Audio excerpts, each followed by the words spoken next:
Welcome to the Transport Leaders podcast, where we discuss breakthrough ideas and bold solutions transforming the future of transport around the world. Join a global community of transport leaders, professionals, academics, and advocates as we unpack transport's toughest challenges and spotlight the strategies driving real change.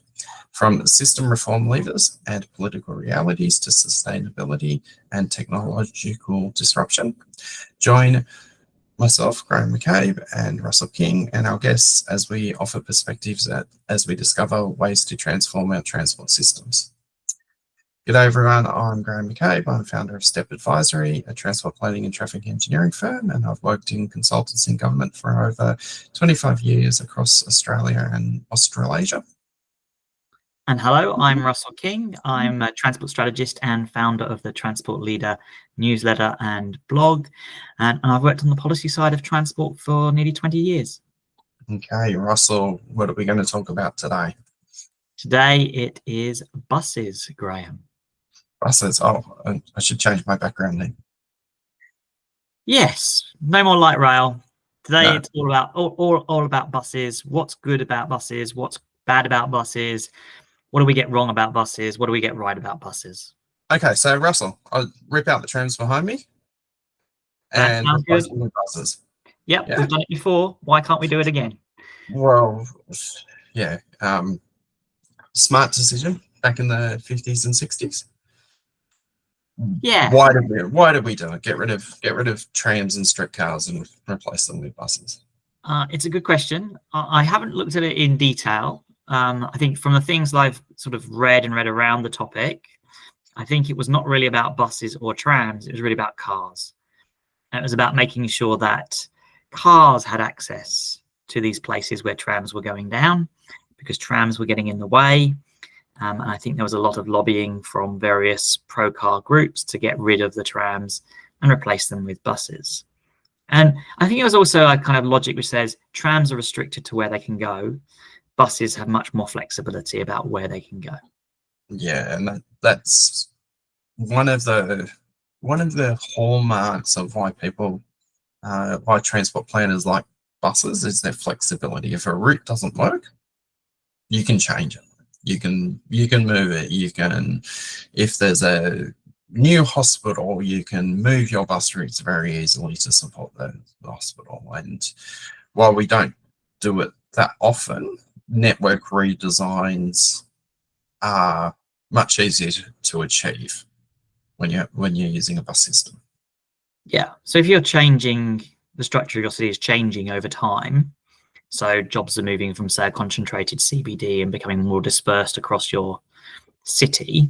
You know, if you've got a light rail, it's much more difficult to flex that system to adapt to the changes in the demand patterns that you've got across your city, whereas a bus you could easily do it. But so what is the role of the bus in the sort of the transport system? Because it's not as though, you know, buses are sometimes in cities and sometimes not. Buses pretty much are ubiquitous around the vast majority of cities around the world. Yeah, and even when tram systems were being introduced, there were still buses. So trams are they're a higher capacity vehicle where you have a lot of demand, or you want to create a lot of demand along the corridor. Whereas buses, you can flex up and down the number of vehicles in service, the routes that they're using. You can have lots of route options, which is a whole separate issue of legibility of networks. And you can have anything from a small bus, which might carry 10, 12 people, up to bi-articulated buses and trackless trams, which carry 200 to 300 people in them. So, you know, competing with the number of passengers that a tram would carry. And most buses are run on diesel. You know, we can. I'm sure there's lots of podcasts out there from other people about the destructive nature of the automobile industry in moving us to diesel buses. But they're increasingly becoming electrified around the world. So do a really good job in moving people, and in many parts of the world they carry a vast more significant number than trains and rail do, even when there's good transport systems, just because of the amount of coverage that you can get with a bus. Yes, and they work really well for lots of different groups of people as well, right? So you know, if you can't drive, it's one of the best options, right? Because it's significantly cheaper than, say, having to get a taxi. So if you're one of those groups of people that, you know, isn't able to drive, then the bus is really important, you know, for your accessibility and mobility. It can work really well for commuters as well. You know, as long as you get sort of bus priority right, and we can talk about that later. So it can work really well for them as well. And it can work really well for sort of short local trips that are a bit too long for, say, walking and cycling, but don't necessarily need a car for you to be able to access, you know, say, a library or something like that.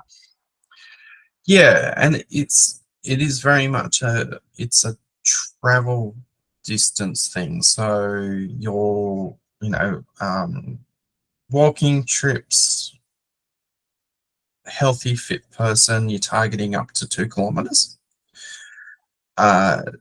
Cycling trips 2 to 5 kilometers, even with e-bikes. Going beyond 5 kilometers is still you know, a significant barrier for most people. And then in that 5 to 15 kilometer range of travel is where, you know, buses have that absolute sweet spot of carrying people. They're fast enough that they get you there in a reasonable time, but not fast enough that you would want to, if you're going beyond 15 kilometers, you definitely want to get yourself to a train if one's available. Even with a BRT, you know, BRTs are successful in various places in the world, but you hit a comfort limit, particularly with a diesel bus, of the noisy, they bounce, they jerk, you've got constant vibration, you've got the smell. So long bus rides become uncomfortable. And cities around the world where they've tried to do really long bus routes, where there is an alternative, they find they actually end up bringing them back. Firstly, because there's nobody traveling end to end, and then if there's a better option, then people will choose the better option. Yeah, which unfortunately often involves driving. Yeah. So there's lots of buses out there, as you said, right? But I think it's fair to say that success around buses is mixed. Some places they seem to generate a lot of patronage, other places not so much. So what makes buses successful within a transport system? What do you need to do to make them successful? Yeah, so like any part of a transport network, you've got 2 different types of demand. One is the stop to destination demand. So to final destination, so everybody getting a bus into a CBD area. And then there's on-off. Are you having turnover along the way? So your typical suburban bus route will pick up everybody along the way, drop them in a town centre or a railway station. And then you go to the next level up and you have town centre to town centre connections. So you will have some people doing a full length journey, and then others who are getting on and off along the way. And this is why buses can seem empty. If you're sitting in a car and there's a bus lane and a bus goes past you with only 5 people on it in the middle of the day, you go, well, why am I subsidising that? Ignoring the fact that the road that you're sitting on is being subsidised. Let's not go down that route. We'll talk about car subsidies. Because you're seeing it at a point in time. You're not seeing all the people who've got on and off the bus along the way. Yeah. So a bus that's making money doesn't need to be full. It needs to have full fare paying passengers, and we'll talk about public transport fares another time. Yes, let's not go down that rabbit hole either. Too many rabbit holes on this conversation. So it has the equivalent of full fare paying passengers along the route. So when we design bus networks, we're looking at what the peak loading is, the number of vehicles that are required to service that load, and the number of vehicles relates to the capacity of the vehicles, and can you get enough drivers? Do you want to pay more for a big bus? Do you want to have lots of small buses? So the bus that's selected is basically the biggest bus that you need, because the cost of running the bus around, a big bus around for more hours with fewer people inside of it, is less than buying two smaller buses to then have two drivers during peak hour. Yeah, because the people are the biggest cost, and there are now public bus routes in China that are fully autonomous buses. So that actually inverts everything. You actually want to then buy smaller buses and have lots of frequency, because same as an automated metro, you get the same throughput without having the human capital cost of the human operations cost of running those services. Yes, because the operating cost of a bus, is it something like 60+% as the driver? Yeah. So you're looking, I don't know what the latest number is, but the cost of the driver in Australia, roughly $70 to $80 an hour, when you include all the additional costs that go on top of their salary. And then your next largest component is the fuel, and then the capital cost of the bus, and then maintenance. Okay, let's put a pin in the conversation about autonomous buses, because we'll do a separate podcast, I think, on autonomous buses, because I think it is a radical change, and it's not just simply taking the driver out. I think there's a whole bunch of other implications which we need to work through in a separate podcast. But let's talk about different aspects of the buses. So let's talk about stopping patterns, right? Bus stops and frequency of bus stops, because it makes a massive difference to accessibility. So how many people can access the bus within a distance, right? But also then in terms of journey time, because if you're having to make 20 stops, it makes a massive difference compared to just making 5 stops for the people on that bus. So how do you decide on your stopping frequency? Yeah, well, so I actually wrote a guideline on this. So I'm talking to the right person. That's a relief. So I wrote one for a bus stop placement guideline for internal use in Transport for New South Wales, but also managed 2 projects for Australians on road public transport priority. So so going back in history, so in Sydney, you could ring up a bus company and say, I want a bus stop out the front of my house, and then put a bus stop out the front of your house.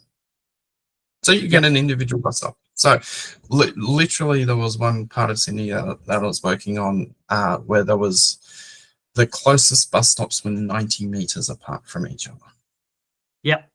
That's nice. And it was historically people had asked for a bus stop. So which is basically a hail and ride service, and they do exist in areas where you don't have footpaths or large populations. So that's your most basic level, and then you move up a level into regularly placed bus stops. And the general guideline is 400 meters. A 400 meter catchment around a local bus service.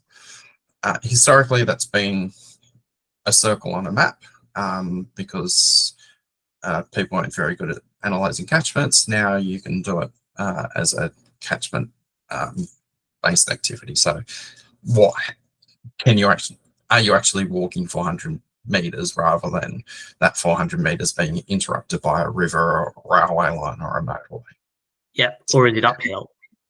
Yeah, well, still even gradient isn't actually considered that much in bus stop placement. Avoid living in hilly places. Well, I live in a hilly place, and it's a very steep downhill to get to the bus stop, but also a very steep uphill to get back up again. I have a very steep uphill to get to the station, which I'm, but it gets me good exercise, so I can't complain. Yeah, well, but it does also have a mobility impact. Yeah, absolutely, it does. Yeah, and if you're using time as your category, as your access time to the stop, then it takes longer to walk uphill than it does to walk downhill. So it actually shrinks your catchments. So you go every 400 meters, and for a basic level, then you step up to 800 meters for semi-express services, and then 1 to 2 kilometers for express services. And then you place bus stops around network features. So are there, do they provide access into a residential or industrial area where people can walk and distribute and be collected from the surrounding network? And then land use features, so schools, retirement healthcare facilities, shopping centres, those type of things. So you might start off with saying, well, we'll do a stop every 400 meters and randomly place them in a line. Yeah, that's most basically, and then you start moving them around. So you'll end up in a town centre, you'll have stops that are 200 meters apart. Yeah, because of different features. Yeah, so you're kind of working it through in terms of optimizing the bus stops. And how much does journey time factor into this? Because journey time is one of the things that's a really big factor on bus success. You talked about express services, etc. And that's one of the big rationales for express and semi-express services is it dramatically speeds up the journey. Yeah, so it's about 20 seconds for every stop. So the activity of slowing down and stopping, opening your doors, closing them, starting off again, getting back up to prevailing travel speed is about 20 seconds. And then there's the time of the people getting on and off the bus. Yeah. And then one of the things they do on BRT is a lot of ticketing off the bus. So people can walk onto the bus and don't have to scan the ticket, which then takes more time, etc., and those sorts of things, right? So and I know some of the modern systems as well, it don't even require you to tap on or tap off. It's just on your app on your phone. It detects that you're actually on the bus and just charges you automatically on the fare, which then again speeds you up. Yeah, and having level boarding, all door loading. Yeah. So you reduce your individual's time of boarding or alighting from 5 to 7 seconds down to around 3 seconds, with all that automation of the improvement of the loading and unloading activity.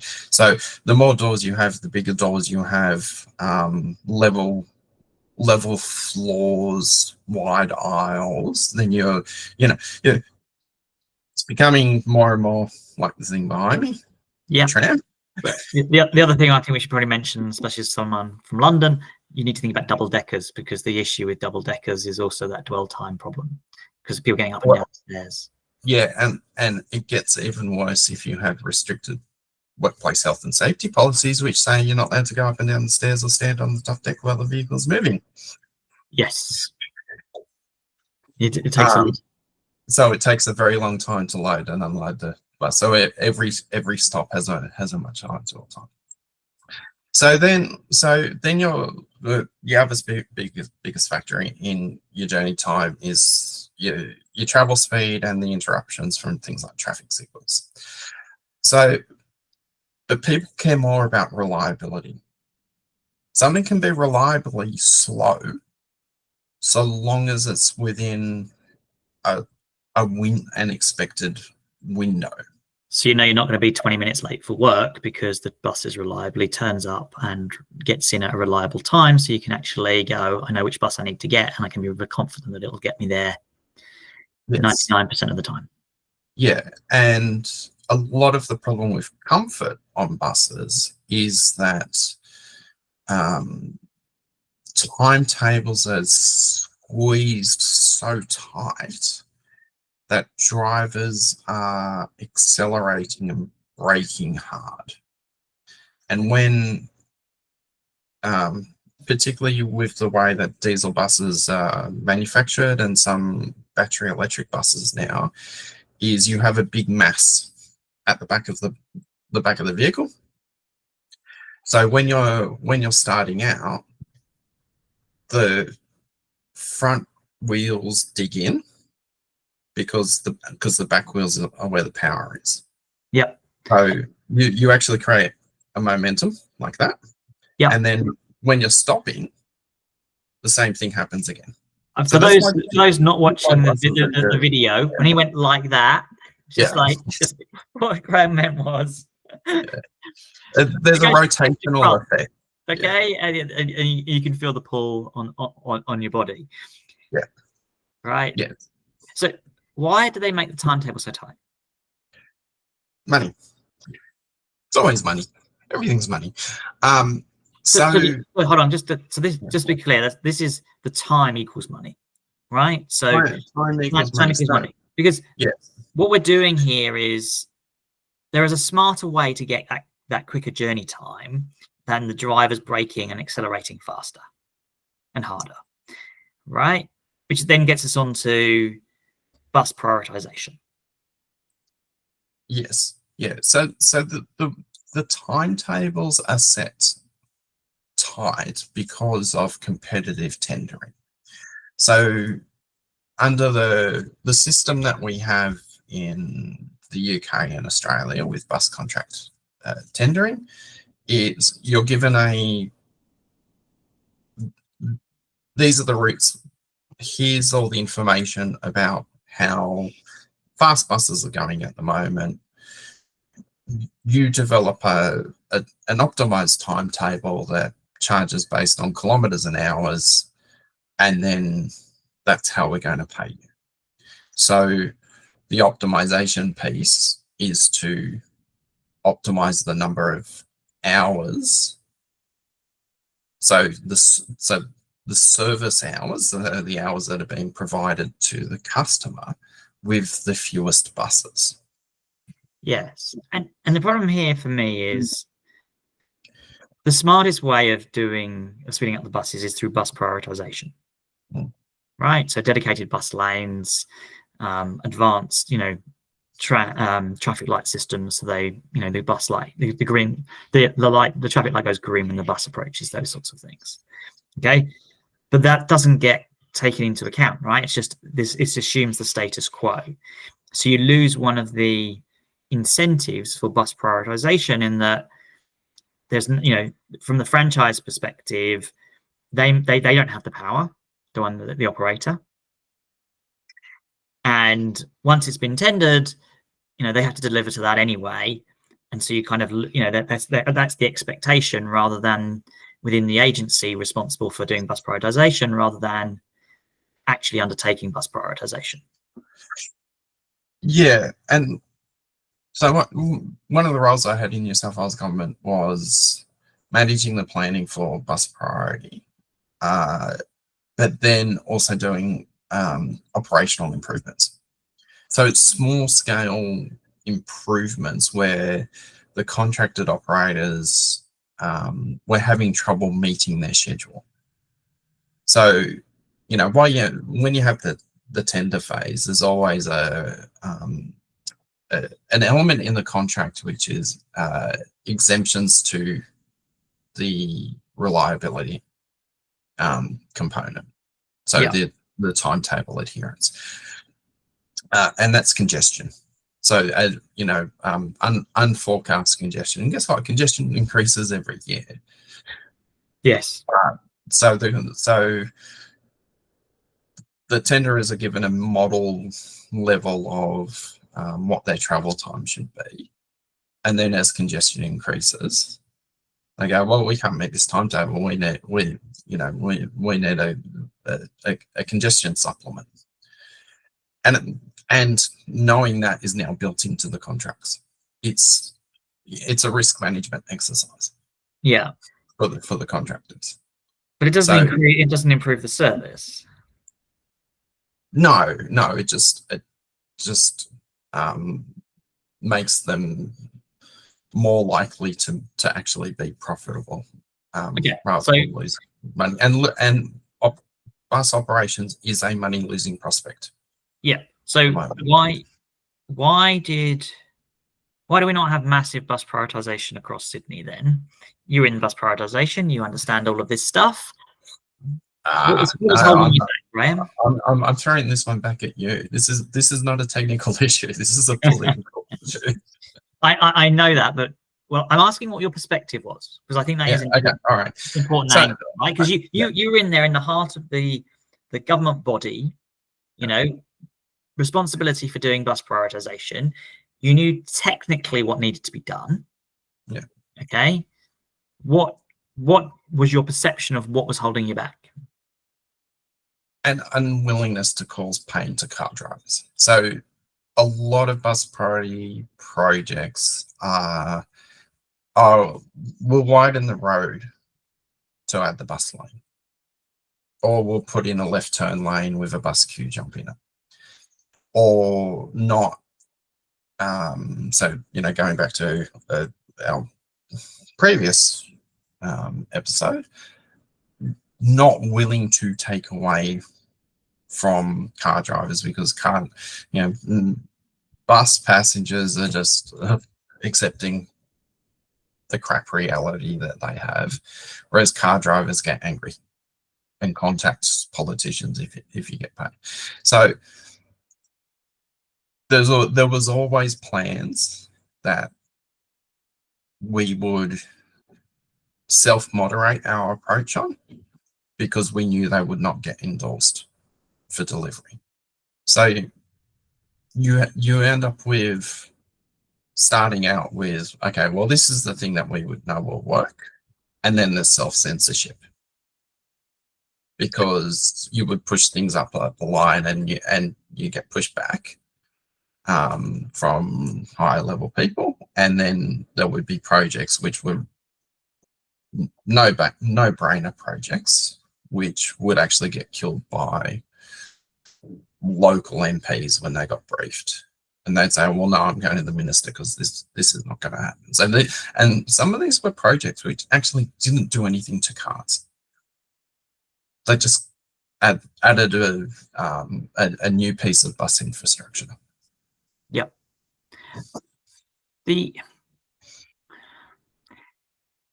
So one of the things I think we add to the difficulty on this is when we split the roles of the Minister for Roads and the Minister for Transport.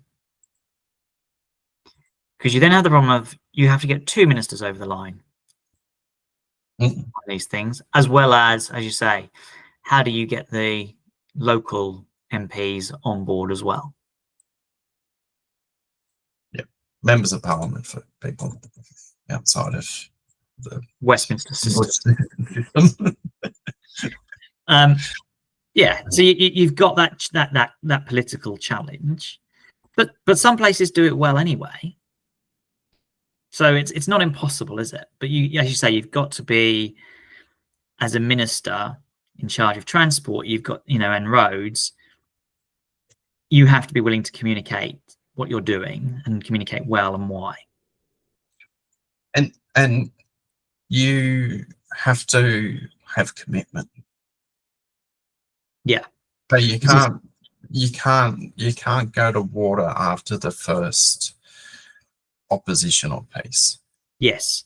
And I think one of the things here is, smart politics on this is if you want to do a proper bus prioritisation program, you need political cover, right, as a minister. And you kind of need to go and sit down with your premier or prime minister or whatever, or whoever is in charge, and go, this is the right thing to do. Here's all the benefits. Here's why it's going to all help, the congestion in the city and moving people around, etc. Okay. And it will be painful in the implementation phase, because it's the implementation phase. Once it's in, things start to settle down, don't they? People change their driving patterns to adjust to the new reality. Yeah, and so you do get mode shifts, and you definitely get travel time improvements with enhanced bus priority. So, and areas where population is growing, you might not get mode shift from people in cars, but you get the mode split changes as the population grows, as people move into the area who are more likely to want to use a bus. Yeah, they're going to have they're about to form a new habit in how they travel, because they just moved to the area. Yeah. And if there is a really good bus service with lots of bus priority to get them where they want to go, they're much more likely to choose the bus than they would otherwise. Yeah, and it's easier to move somebody who hasn't formed a habit than somebody who has. Yeah. Now, in New South Wales recently, we recently had a bus review. Yeah. Right?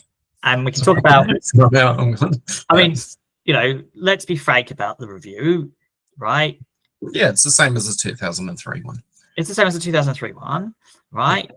But it's not as though we disagree with any of the recommendations. No, they're all great recommendations. We just haven't implemented them in the last 22 years. But it's a copy and paste, as you say, from 22 years ago, right? I'm sure there was some new work in there. Yes, I'm not ditching the people, but in terms of the recommendations, you just had to dust off 2003 and a little bit of updating, and you were there pretty much, right? The question for me is, that's 22 years ago, and we talked about the problems with bus priority. There's a lot more stuff in there than bus priority. Yeah. Right? Why have we neglected buses? They're always the poor cousin. Yeah, and it's like, but they move in terms of public transport. They move more the lion's share, right? They're much more. They move much more people than ferries in Sydney's case, or light rail, or even the rail network, or metro, right? So in terms of public transport, people, it's the lion's share, and that's true in many cities around the world, right? Why do buses get neglected? Therefore, what's going on that they get neglected? What do you think it is? Well, they have a personality issue. You've got the they're not sexy. You got the grumpy driver. You've got the noisy, dirty, stinky bus. You've got the bus that doesn't turn up, that gets cancelled without you having any information, that is unreliable and doesn't get you. But isn't all this stuff like you go, these are all problems that a politician can go, right, let's get some new buses, let's do a customer service program and support our drivers in becoming more friendly. There's a whole bunch of stuff you can do in terms of let's upgrade some bus stops. There's a whole bunch of stuff you can do that to help people on this. As for politicians, you can make buses sexier, nicer livery, and you can put in digital platforms so you can see where the bus is, and whether it's about to turn up on time or not. There's a whole bunch of nice systems that you can put in place, all of which improve the buses, but we don't seem to take those opportunities. We don't, and we've got a very limited number of true BRTs in Australia. We've got southeast and northeast Northern Busway in Brisbane. We've got the two transitways in Sydney plus the M2. No BRT in Victoria. South Australia's got the Oban. No BRT in WA, Tasmania, ACT or Northern Territory.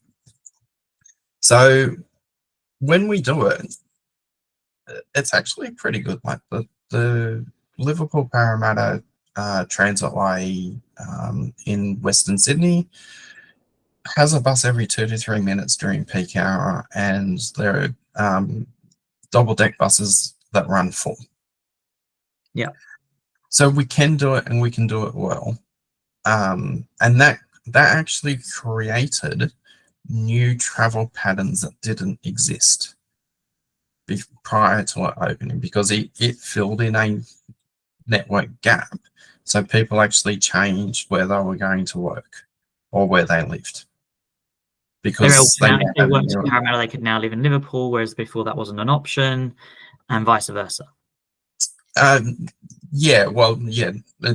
Along the corridor rather than because you can still get a train between the two locations, but the corridor was more circumferential between the two locations rather than linear. So it opened up new travel options for people. So using the Sydney example again, so we did those transitways, and government went, oh, these are too expensive. So we'll do bus priority, and then kind of forgot that it was actually supposed to be doing proper bus priority. So what surprised me? So, like, if I was to say why have we not focused on buses in the last decade, right? I would say it's because a lot of the transport focus and energy has been on big mega metro projects and light rail projects, okay, and a lot of rail upgrades and those sorts of things, all of which have been great projects, you know, in many ways. And you know, the transformation of George Street on light rail and the metro, etc., huge successes from a transport perspective in multiple ways. So the buses have got neglected, I think, for that reason. But if I go back, you go back to 2003, there was a Labour government in there for a long time, not building many rail lines. They weren't building much infrastructure at all. Yeah, right. They built one rail line, which was an extension of an existing one. Yeah. So they didn't have any light rail projects or anything on. Why did they just not focus on buses? Well, they did. So that early period, they spent a lot of money on operational improvements. They introduced what were then called the metro buses, most of which have now been eliminated. Probably the Northern Beaches B line is the only substantial one that has remained and got upgraded into good high quality stops, big long stop spacing, and all its vehicles are full. But it still runs a lot in a mixed environment. So, but it's just that thing of buses aren't seen as something worth investing in. I don't think I've ever seen a local MP turn up to a bus stop opening, or an elected councillor go, "Hey, we've upgraded this bus stop." They'll turn up to a station upgrade, a railway station upgrade, or a ferry stop upgrade. But if you put in a new shelter and made a bus stop fully accessible and put in some real-time information, I'd be surprised if a local representative would turn up, and would the media turn up? They're just not. It's just not seen as something that grabs attention. And Melbourne's a perfect example of this. Melbourne has quite an extensive bus network, except for the smart buses, isn't highly used. But they have whole pockets of their growth areas in their northwest suburbs in Wyndham where there are no buses. Like literally, there are no buses. Like that, and they don't even have trains. So they're building growth. They're building growth areas, or if they have buses, they don't actually connect to anything. Yeah. So whereas the trams in inner Melbourne, very highly used. And they've got supporting land use. Yeah. So there is one area though where politicians are getting very much involved in buses. Yeah. Zero emissions buses. Yes. Now you've done some work on zero emission buses. Yeah.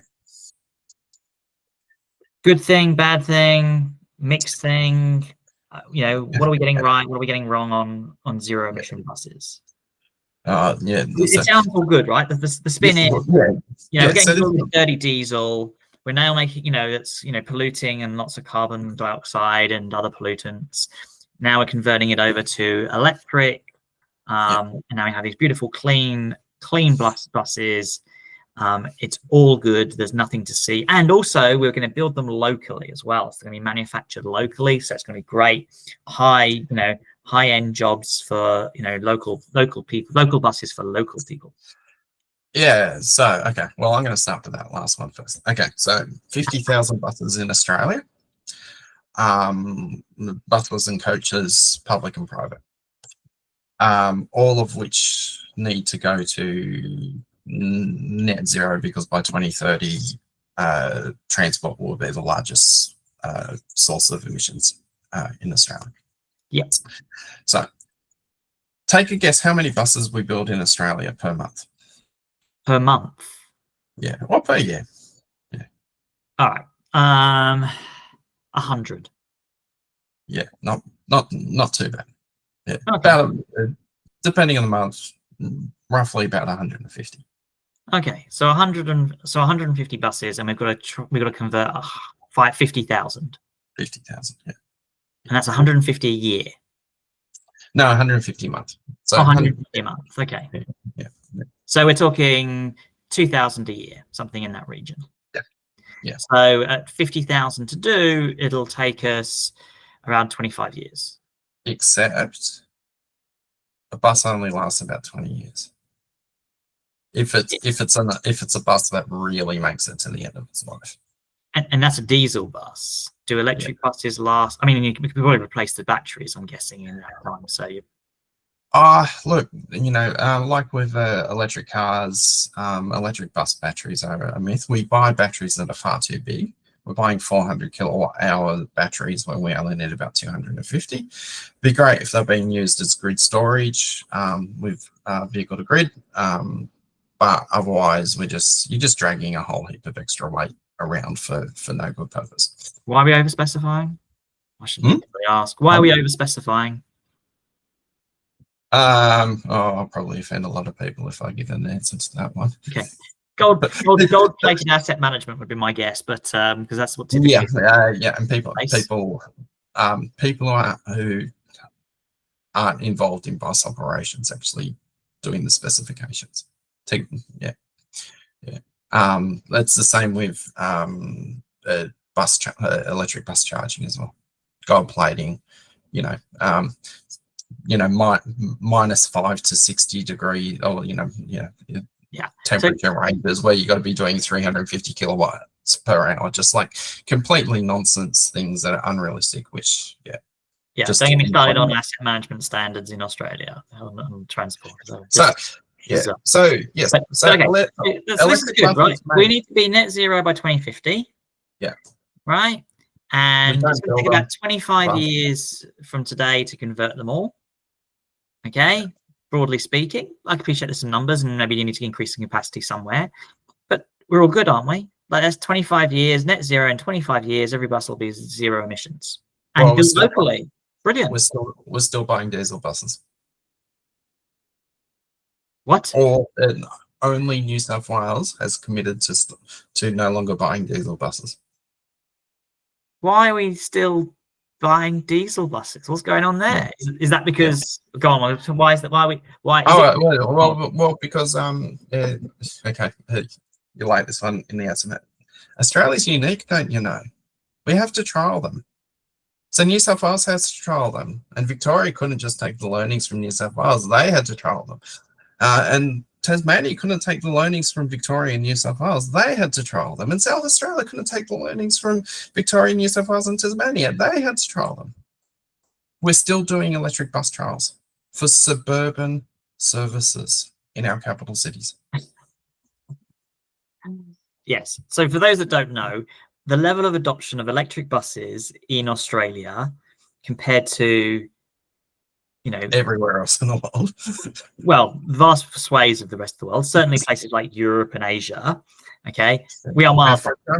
We're behind Africa. Yeah. We are miles behind, and it just it's just one of those things about how backwards we are on a lot of these things, and part of it is about wanting to build the buses locally rather than just buying from the world-class manufacturers that there are doing zero emission buses around the world that are being tested in multiple cities in multiple different environments and been proven to be highly effective and certainly adequate for the Australian market. Yes. Right. If China can run, and same brands have electric buses and trolley buses in Harbin, which gets to -60, and in the western provinces, which are hot deserts, or the southeast of China where it's subtropical, and they can do electric buses, you go, well, what makes us actually unique that we need to have a trial? They haven't tested whether the kangaroos will eat the batteries or not. We need to make sure that these kangaroos that are ubiquitous throughout our cities don't eat the batteries.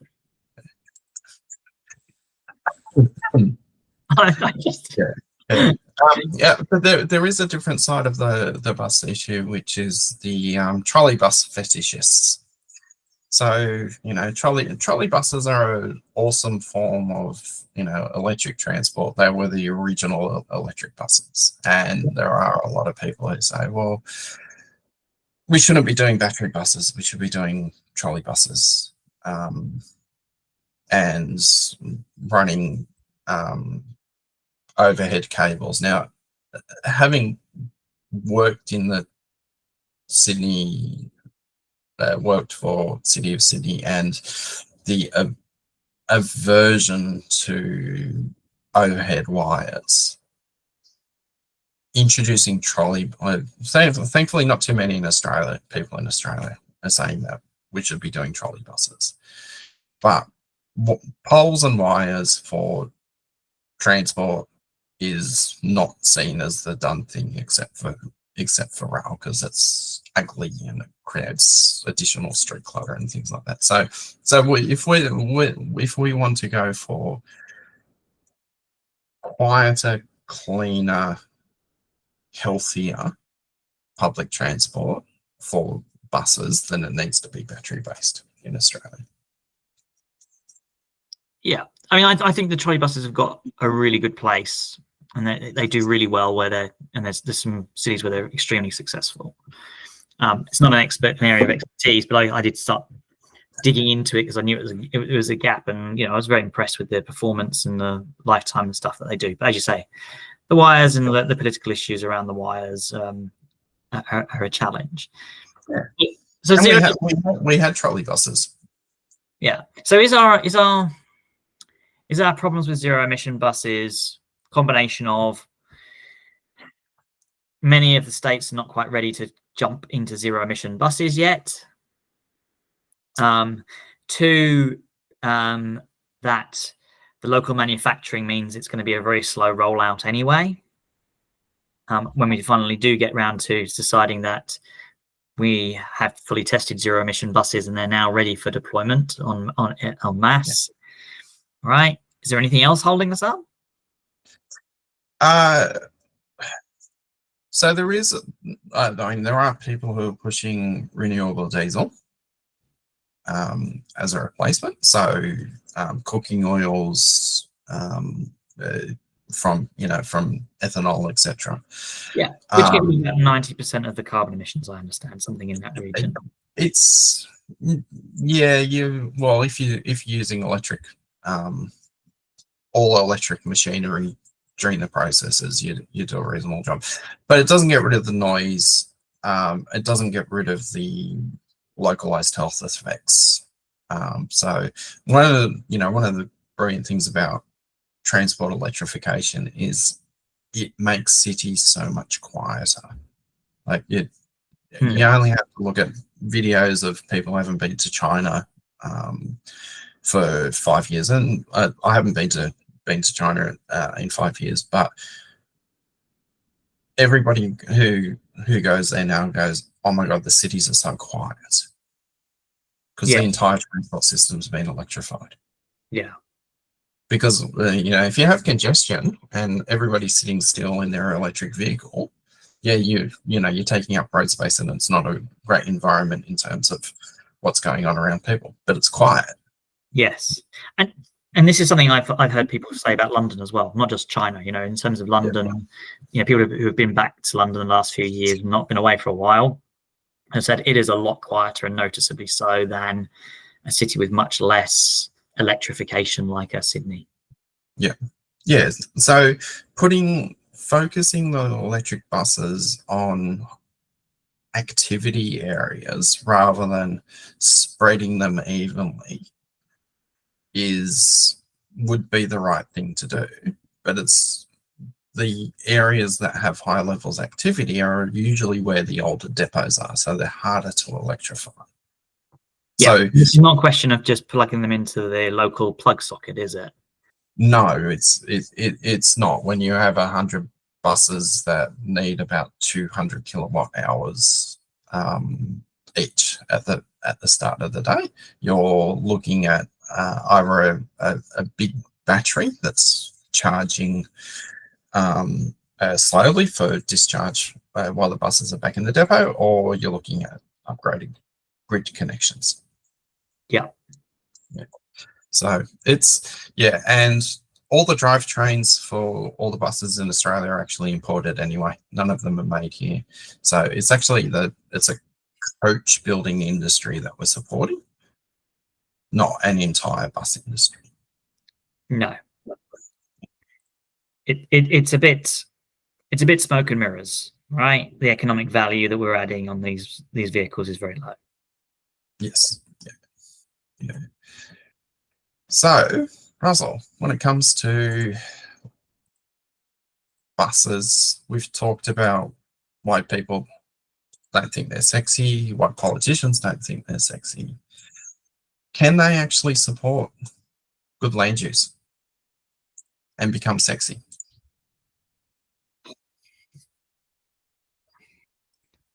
It's a very good question. I think there's a whole bunch of stuff in here around land use and buses, right? So let me start off let's start with suburbs, right? New suburbs. One of the mistakes I think we make on new suburbs is we don't provide decent bus services when those new suburbs are developing, right? Because the patronage is going to be low, right? Because a lot of people have moved into the suburb yet. But what you've then done is you've created the habit of people driving. And because the service wasn't very good, and you haven't made sure that you've got the priorities there for the buses. So what you end up with is a car-dependent suburb because you didn't put the public transport in right from the start. So I think that's something that we need to be working on in terms of thinking about the long-term payback of investing in the buses and that sort of path dependency kind of thing. Then I think you've got the role of buses when it comes to connecting into things like transit-oriented development. So you really want to be, if you've got start with a station, and you want people to come in either from the transit, or if they're in the transit-oriented development zone, typically they'll be able to walk in or cycle in into the station. But a little bit further than that, the bus is the best option probably.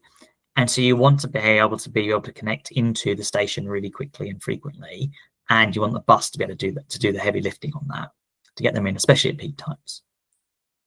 And I think we're just not very good at that interconnection generally, of just having lots of buses prioritized going in and out of stations to connect people through.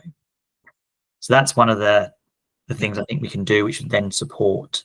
And the other thing about that is it widens that transit-oriented development area, because at the moment we tend to restrict it down to a few hundred meters around the station. But if you increase the connections into that station much more effectively, both through active transport, but then further afield on using buses, I think you can then argue for higher densities in those outer areas of the station as well. Yeah. Right? It might not be high density 30 stories, but you can do 6 to 8 stories, for example, medium density, and shift lots of numbers of people in from the bus into the stations, etc. I think one of the interesting things is,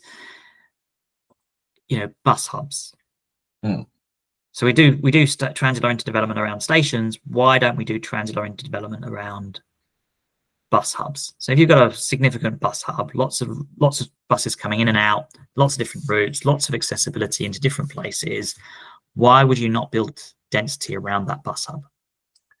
Well, I think at the moment it comes back to exactly the point of the effects of diesel.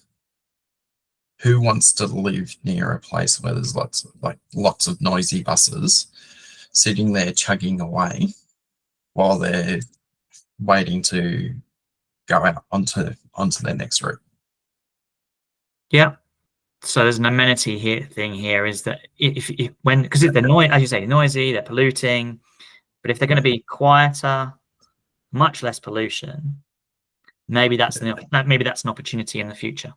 Yeah, well, yeah, and there's also the I suppose the amount of land that is taken up with the bus hub. So a train station or a tram stop, very compact in the scheme of things.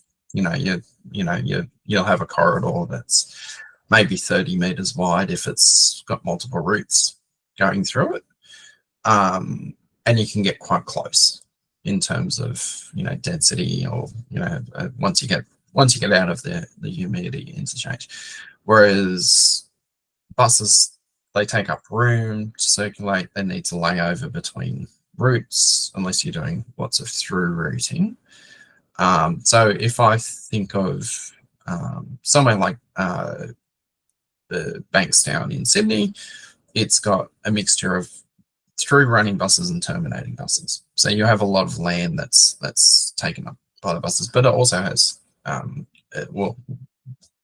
once the line reopens, we'll have connection to metro and heavy rail. So just on that point then, if stopovers are a big issue with land, and they are, okay, especially at significant termini. Does autonomous buses solve this problem for us? Is autonomous buses going to create a great opportunity for us to free up a whole load of land that we're currently using for bus layovers? There's one aspect that they will solve, and that's actually human requirements. Yes, you're not going to need to have somewhere for the driver to go to the toilet and things. Yeah, basically, yeah. So if you think the reason why we have bus layovers is that drivers require breaks every couple of hours. And actually the population of drivers is actually aging, so they'll probably actually need more frequent breaks, given that a lot of males. So they're, driving a commercial vehicle is very labor intensive. Like you're using your brain a lot. So Which is why we said you have to have breaks every 2 hours for safety reasons as much as anything. Yeah, well, you know, do you want a fatigued bus driver carrying a bus full of 50 people? No. Definitely. So, you know, so they need brakes. So they have two brakes. You know, they have the when a bus ends a route, it has a recovery time, which is congestion, which we talked about ways of solving that. And then there's a break time where, you know, where the driver can, you know, do what they need to do. So given that you need to build facilities for the drivers, so you need break rooms, you need toilets, you don't then build a toilet at the terminus that's far away, because then you have to build 20 toilets. Yeah. And then you have to deal with the local people who don't want the driver's break facility in their area, and having going back, you know, stinky, dirty diesel bus, you know, sitting there idling because they need to keep the air conditioning running while they have their break. Yeah. So if you have autonomous buses, then where the bus sits during its recovery time between the two routes only becomes an issue if there's a charging requirement. So an electric autonomous bus, if it has enough battery to do its full service throughout the day, then basically if you can find a space for it to stop, you can take it out of the CBD environment for them. You still need some time recovery facility within the CBD, but it can be much smaller because you then through route it rather than having it run as a shuttle. Thanks for another really interesting conversation, Russell. No problem, Graham. Thank you very much. It was great to chat again. Thank you to our audience for listening. Please like, subscribe, comment on this podcast and tell us what you think. And if you're feeling generous, please buy us a coffee on our Patreon account. That would be much appreciated. Have a great day.